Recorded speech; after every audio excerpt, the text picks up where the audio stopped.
Humataw si Anthony Edwards, kinabahan pa ang home crowd sa nangyari kay Ant-Man. Grabe ang pagdomina ng Timberwolves sa Denver Nuggets, napapahingang malalim na lang si Jamal Murray. Walang magawa ang 3-time MVP. Game 6 na sa serye ng Denver Nuggets at Minnesota Timberwolves. Opening frame alley-oop dunk kaagad ang salubong ng Defensive Player of the Year. Sumagot naman ng cutting dunk sa kabila si Nikola Jokic at nasundan pa ng slow-mo floater.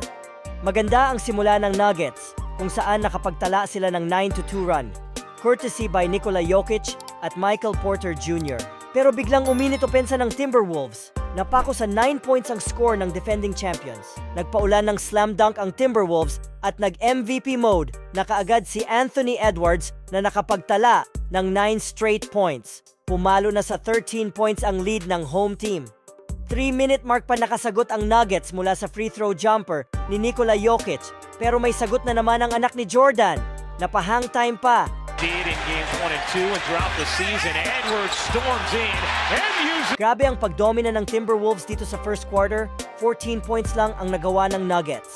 6 out of 22 sa field, that's 27% field goal percentage. Equivalent lang sa 14 points na naitala ni Ant-Man. Abante kaagad ng 17 points ang home team sa score na 14-31. Sa simula ng second quarter na itala ni Jamal Murray ang kanyang unang puntos. Nag-mini run sa first 3 minutes ang Denver Nuggets sa pangunguna ni Nikola Jokic at naibaba nila sa 11 points ang lead ng Wolves. Pero biglang nag-step up ang 6th man of the year na si Naz Reid. Gumawa ng 6 straight points. Nasundan pa ng step-back 3-pointer ng anak ni Jordan. Highly contested pa ni Aaron Gordon at Nikola Jokic. Here's Edwards in the corner. Cut it! Hirap pa rin makuha ng Nuggets ang momentum ng game dahil sa mahigpit na depensa ng Wolves. Bumabalik yung depensang ginawa nila nung Game 1 at Game 2. Under 2-minute mark na pabuhat si Nikola Jokic, pero di pa rin sapat para maibaba sa single-digit ang lead ng Wolves.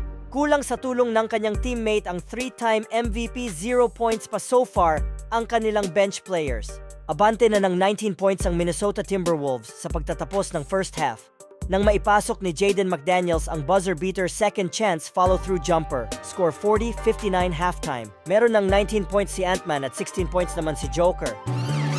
Third quarter, nabully ni Jaden McDaniels ang depensa ni Jamal Murray na nagresulta sa kanyang baseline dunk. Slam dunk din ang sagot ni Aaron Gordon mula sa assist ni Jamal Murray. Pero may sagot ulit sa kabila si McDaniels ng corner 3-point shot at Anthony Edwards nakapag-steal kay Joker. In transition, kumagat si Michael Porter Jr. sa fake pump at nalibre sa kanyang two-handed dunk. Napa-timeout ang Nuggets at after ng timeout kinabahan ang home crowd sa nangyari kay Ant-Man.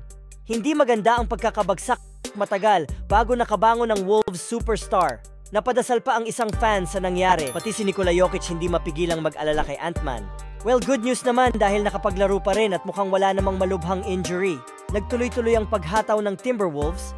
Total team effort ang kanilang ginagawa para ma-maintain ang momentum nila sa game. Habang sa Nuggets naman ay si Nikola Jokic, Jamal Murray at Aaron Gordon pa rin ang nagsisipag sa opensa. Wala pa ring puntos mula sa kanilang bench players. Abante ng 25 points ang Timberwolves sa pagtatapos ng third quarter, score 61-86. Napapahingang malalim na lang si Jamal Murray sa laki ng kanilang hinahabol. Final frame na itala ni Christian Braun ang kauna-unahang puntos ng Nuggets bench this game. Pumalo pa sa 30 points ang kalamangan ng Timberwolves at mas lalo pang uminit ang kanilang outside shooting. Umuulan na ng 3 sa home court ng Wolves. Wala nang magawa ang 3-time MVP. Napapasenyas na rin si Anthony Edwards sa crowd ng Game 7.